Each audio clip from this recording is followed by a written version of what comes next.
大家好，我是阿胖，今天用辣椒做一道非常好吃的。首先我们要把辣椒剁成末备用，再加入几朵香菇提鲜，把香菇也剁成末，再加一点胡萝卜，增加颜色也增加营养。准备一把木耳提前泡发，接下来把木耳也剁成末，加入木耳，这样会更好吃。向里面多加一点小磨香油，形成油膜，防止辣椒出水，搅拌均匀。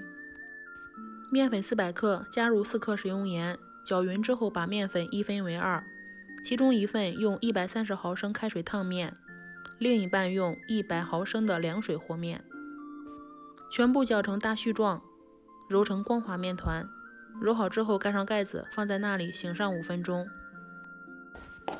再准备一点香干，这样吃起来会更有嚼头，把它剁成末。把剁碎的香干加进来，搅拌均匀。碗里面打入4颗鸡蛋，油热倒入鸡蛋液，炸成鸡蛋花，放凉备用。向里面加入1大勺蚝油、1勺鸡汁、适量胡椒粉，再根据个人口味加入食用盐，搅拌均匀就可以了。取出醒好的面团，搓成长条，分成小剂子，擀成厚薄适中的面皮，放上调好的馅料，包成自己顺手的喜欢的形状。包好的饺子直接放入笼屉里，因为这里没有加酵母，所以无需2次发酵。水开上锅，开大火蒸10分钟就可以了。